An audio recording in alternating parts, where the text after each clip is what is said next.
नमो भगवते वासुदेवाय। ओम नमः शिवाय। प्रिय मित्रों, आप पवित्र पथ पर सांख्य योग के उस क्षण में पहुंच चुके हैं जहां अर्जुन ने अपना मन खोल दिया है, अपना अहंकार रख दिया है और अब वह पूर्णतः मौन हो गया है।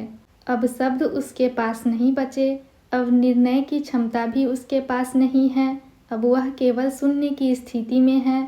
और मित्रों, यही वह क्षण है जहाँ गुरु की वाणी उतरती है। श्लोक 9। संजय बोले, हे भरतवंशी, इस प्रकार श्री कृष्ण यानी ऋषिकेश से कहकर परंतप अर्जुन ने मैं युद्ध नहीं करूँगा ऐसा गोविंद से कहकर मौन धारण कर लिया।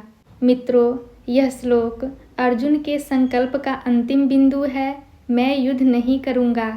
यह वाक्य बहुत साधारण लगता है, लेकिन इसके भीतर पूरा तूफान है। यह वही अर्जुन है जिसे परंतप कहा जाता है, अर्थात शत्रुओं को संतप्त करने वाला। और वही अर्जुन अब कह रहा है मैं युद्ध नहीं करूँगा।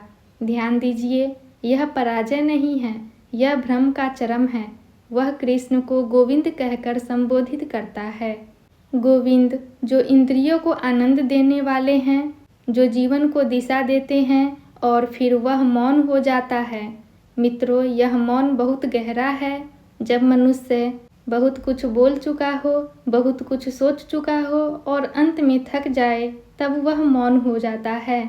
यह मौन आक्रोश का नहीं है, यह जिद का नहीं है, यह समर्पण का मौन है। अर्जुन अब अपनी तरफ से कुछ नहीं करेगा। अब वह पूरी तरह कृष्ण की ओर देख रहा है और यही वह क्षण है जहाँ शिष्य तैयार होता है। श्लोक 10। हे भरतवंशी यानी धृतराष्ट्र, दोनों सेनाओं के बीच शोक में डूबे हुए अर्जुन से श्री कृष्ण ने मुस्कुराते हुए ये वचन कहे। मित्रों, यह श्लोक अत्यंत अद्भुत है।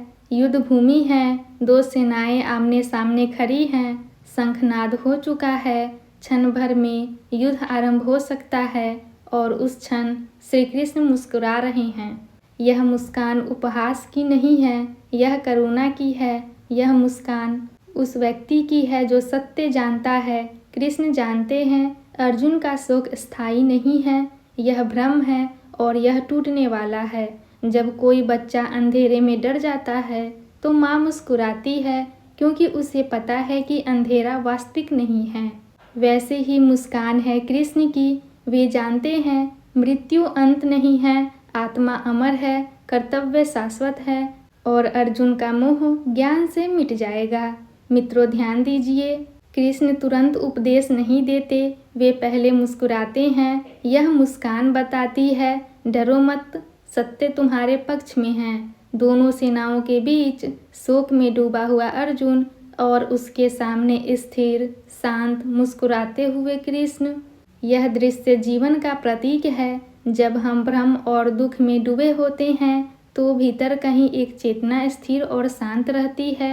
वही चेतना कृष्ण है और वही चेतना अब बोलने वाली है। मित्रों, यहीं से गीता का वास्तविक उपदेश आरंभ होगा।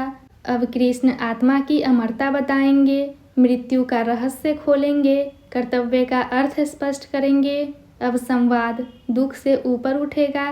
प्रिय मित्रों, इन श्लोकों में गीता हमें यह सिखाती है, जब मनुष्य मौन हो जाता है तभी ईश्वर बोलते हैं। जब हम स्वीकार कर लेते हैं कि हम नहीं जानते, तभी ज्ञान प्रकट होता है।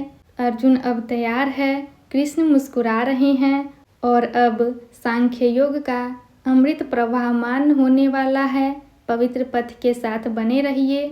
अगले श्लोकों में श्री कृष्ण आत्म के शाश्वत सत्य का उद्घाटन करेंगे, जो मृत्यु, भय और मोह तीनों को समाप्त कर देगा। ओम शांति शांति शांति।